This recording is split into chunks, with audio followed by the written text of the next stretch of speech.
Ito. Ito nga, channel 1 ba sabi niya? Channel 1, okay, channel 1 ngayon ang audio. Channel 2, meron. Ba, nakasub siya?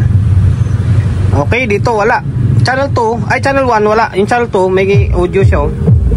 Ngayon, ito, kakatapos lang natin gumawa ng krill na C20. C20 pa rin. Hindi. C2 lang, kulang na 20. Kulang na 20 dito para maging C20 siya. Trident na C2 naman. Singit muna natin to kasi nagagalit na yung may-ari. Baka doon natabunan sa kanya. Hindi naman, kasi nga nakapila eh. Nakapila tayo eh. Ito, sa kanya na para maibalik na ng saan ba to? Taga saan ba to? Taga Kainta. Ayan, taga Kainta pala. Sir Joey. Sir Joey M. Taga Kainta Rizal. Isang C2 tapos isang crossover ang pinadala rito sa akin. Yung crossover walang output, ang low. Tapos yung C2 channel 1 active lang. Okay. Ayan, shout out and then maraming salamat sa may-ari nito na pinagkatiwalaan tayo na gawin yung unit nila. Okay. C2 walang channel. One channel lang ang active. Okay. Ngayon, ayun, tanggalin natin takip para masimulan natin gawin. Okay. Bago ko tanggalin to, promotion muna agad tayo. Sa mga hindi pa nakapag-subscribe dyan, subscribe na kayo, di ba? Subscribe, pinutin mo yung bell button sa gilid, select mo yung all, ayan. Notified ka kapag meron tayong bagong upload na video. Nag-upload tayo ng video, 1 beses, 2 beses kada araw. Okay, tanggalin ko na yung takip. Ito, naglagay na ako ng speaker. Sana ako nawala kanina. Naglagay na ako ng audio input. Ngayon, naka-plug na yun doon. On natin. Busy kasi ako ngayon. Okay. Ngayon, play natin yung laptop natin. Play natin. Mawala ko sa rhythm ko Ito. Ito nga, channel 1 ba sabi niya? Channel 1, okay, channel 1 ngayon ang audio. Channel 2, meron. Ba, nakasub siya? Okay, dito wala. Channel 2, ay channel 1 wala. Yung channel 2, may audio siya. Ngayon, ito may bibigay ko na tip sa inyo. Kapag ganitong issue minsan, yung mga walang audio yung isang channel or minsan basag-basag konti ang tunog, una-una yung gagalawin. Una-una yung gagalawin dyan ay ito. Switch. Okay? Nakaano to? Okay, gagalaw-galawin natin yung operation mode nya. Yung bridge, parallel, in stereo. Galaw-galawin lang natin muna. Tapos yung sensitivity. Galaw-galawin natin. Lahat ng switch galawin natin. Ngayon, crossover nya, galaw-galawin natin. Tapos yung low pass filter nya, dito off natin para may marinig tayo ng boses. Kanina naka-low eh. Okay, o yan, nagalaw na natin. Tingnan natin kung may audio siya or wala. Okay, sa mga hindi nakakita ng Trident na C2, ito lang yung laman nya. Bali 3 pairs siya. Okay, bali 2 pairs lang ang labas. Ay hindi, 3 pairs kasi alam ko ito yung drive nya eh. Okay, tapos ang class AB siya. Oo natin. Ngayon, try natin ulit i-volume yung channel 1. Wala, pangit yung tunog. Channel 2. Oh, lalong kwan. Parehas na wala. Okay. Ngayon, patakan natin ng contact cleaner to. Kwanto? Yung langis na contact cleaner may halo. Pupunan natin yung switch bago natin galaw-galawin. Okay? Tapos stereo.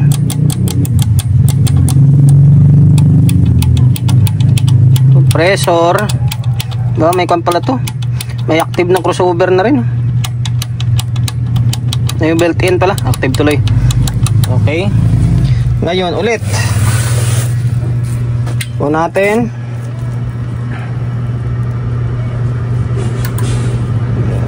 Ulit. Wala pa rin eh.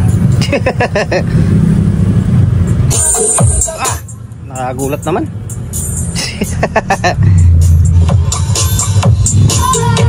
Okay yung channel 1. Ay channel 2 okay. Okay, ayaw pa rin. Ngayon, second move, ito na tayo sa may control. Ito tayo sa control, bunutin natin to.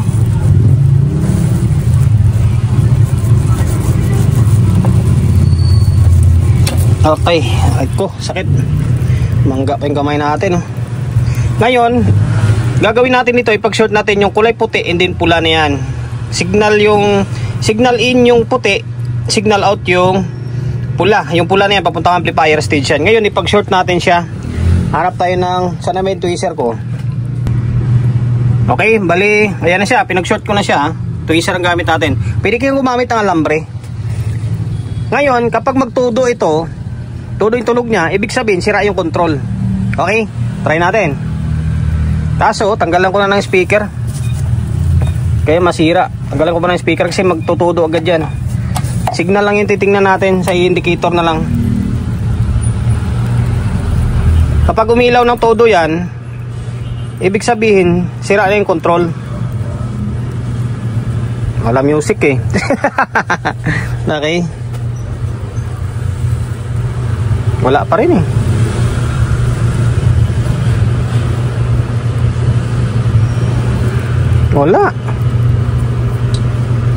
Wala talaga siya. Bakit ganun? Wala talaga eh.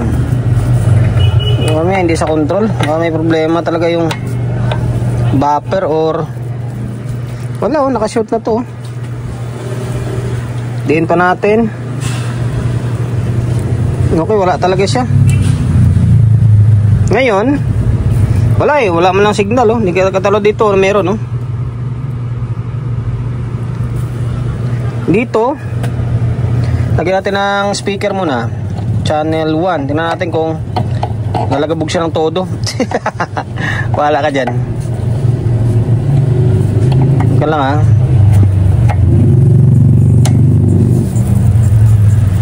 Hawakan ko to. Put natin.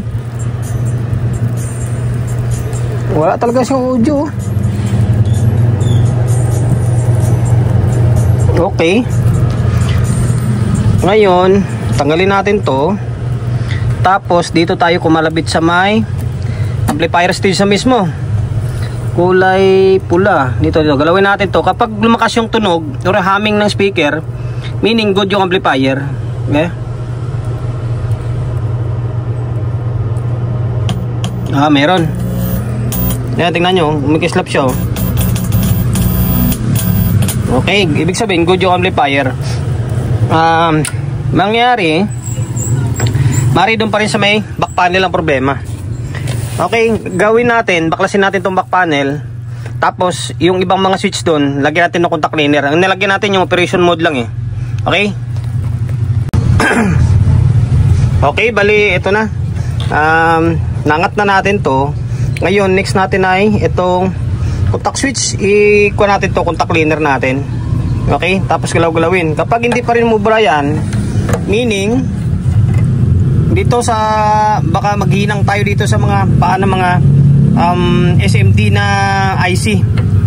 Kung sakaling di mubra. Okay? Nilagyan ko na ng contact cleaner. Kaso walang epekto. Wala pa rin, no? Wala pa rin. Oh, hindi pala naka-play yung cellphone na yung laptop natin.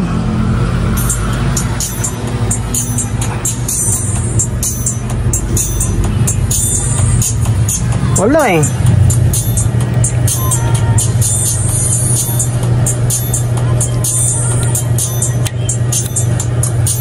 Problema talaga sa switch.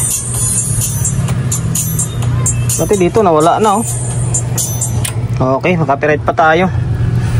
May lumalabas pero high lang. Tignan, galawin na, patanggalin natin to tapos hinangin natin. Ang gagawin ko dito ay hinangin muna natin to. Lahat na pwedeng hinangin. Yung IC, hinangin natin. IC, minsan kasi sa hinang-hinang lang eh. Minsan nadadala sa hinang ba. 4558 lang palang gamit. Okay, hinangin natin yan. Tapos itong paa ng mga switch, painitin natin. Okay? Minsan nadadala yan eh. Kapag hindi, troubleshoot ulit natin. Ganun lang naman yan. Trying and error lang. Hininang ko na. Okay. Nakainang na oh. Ang ganda ng pagkainang ko. Kwan lang yan ha. Hindi pa tayo gumamit ang cutter niya. Mano-mano lang. Ito. Hininang din natin to. Okay. Yan lang. Di pa ako gumamit ng flux niyan. Ngayon, try natin salpakan ulit ng audio input. Tapos, sana tumino naman na. Bira na yan. Binalik na natin to. Ngayon, try natin. Sana tumino naman. Lit-lit nito eh. Walang problema yung kanito guys. Walang problema yung ano tawag nito, yung amplifier stage niya. Although pwedeng i-fix bias to. Yun, medyo parang matibay naman tong ganitong klaseng trimmer eh. Okay? Battle 12 yan. Battle 12. Ngayon, play natin yung laptop natin. Okay? Channel. Okay, may audio. Kaso maingay siya agad. Sira yung control nito. Okay na, nagkaroon na ng audio. Yan o. Para wala siyang control. Nakahataw agad. Pero good news is may audio na siya. Ngayon ito yung channel 2. Channel 2 naman, goods naman eh. Pero tingnan natin kung pwedeng hindi na papalitan to. Tapos hanap na lang ako ng isang control na may groove. Sana may mahanap ako na may groove. Kasi yung control natin dito walang groove eh. Kaya kapag nagpalit ako ng walang groove, dapat pati yung isa palitan ko na rin. Pero try ko kung may makuha ako na may groove. Okay, yun yung good news. Kaya minsan, pag hindi madadala sa yung switch sa linis, yung tawagin yung contact cleaner, hinangin nyo lang. Minsan nadadala sa inang yung IC, yung mga pin ng switch. Minsan nadadala naman. Pero pag hindi talaga, troubleshoot malala ka dyan. Baka may nasira na resistor or may IC na sira. Okay? Hindi, ito sira na to. Sira to. Grabe, ang lakas. Dapat ganito lang. Okay, makaka-copyright tayo. May nakakalusot na music. Ngayon, i-tornilyo ko na ito. Tapos, baklasin natin to. Okay? Matapos na yung vlog natin kasi makauwi na tayo. Ito yung kapatid ko. Yung sabi kong technician na... Technician to kaso nasa Qatar eh. Babalik na ng Qatar to. Okay, isa yan sa mga nagsuporta sa atin nung time na walang-wala tayo. Ngayon, eto na, binalik ko na yung control binalik na natin. Pinalitan natin dalawa. Ala, sana ba yun? Ito yung isa. Saan ba nilagay yung isa? Basta pinalitan ko na dalawa.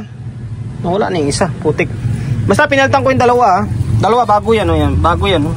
Bago. Kasi wala akong mahanap na may groove. Kaya ginawa natin, yung plain na lang, yung ginagamit natin na pang power amp din dito. Okay? Yan, dalawa yan, bago yan.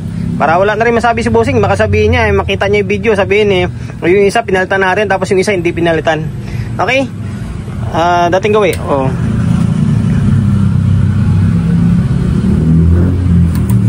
Okay? Nawala na yung tunog na maingay kanina na alam mo yung nakakalusot yung signal. Ngayon, channel 1. Ayan o, okay na. Wala na siya yung persa agad. Si ito lang pero malakas din. Baka makapirit tayo. Okay, ganun yung diskarte kapag magto-troubleshoot ako. Control, back panel. Sa mga ganung issue na walang tunog yung isang channel, either left channel or right channel, minsan bago control, sa switch muna. Galagaloyin mo muna yung switch hanggang sa pag hindi pa rin tumino, na good yung maring good yung control, tapos hindi pa rin tumino yung switch, inangin nyo lang. Kasi minsan nadadaan sa inang eh. Dami ko ng video niyan na minsan nadadala sa inang, di ba? Okay, normal na. Yan na, tapos pinalitan natin yung control. Kasi ang control na may problema naman talaga. Okay? Dalawa na yan. Okay, ganda ng tunog niya sa mid. Okay, hanggang dito na lang Naway nakapagbigay ideya ulit tayo. Kasunod ko dito, parang try ko siguro kung fit na... Ay, hindi, cut 5. Category 5 muna. Okay, punta tayo sa sunod sa malalaki ulit. Dahil umabot ka sa part ng video natin na to at hindi ka pa nakapag-subscribe dyan, nanonood ka lang, hindi ka naman nagsasubscribe, pakisubscribe ng YouTube channel natin. Binutin mo yung bell button sa gilid, select mo yung all. Ayan, kapag napindot mo na yan, manonotified ka kapag meron tayong upload na video. Nag-upload tayo ng video 1 beses, 2 beses kada araw. Okay? God bless and then peace atin lahat.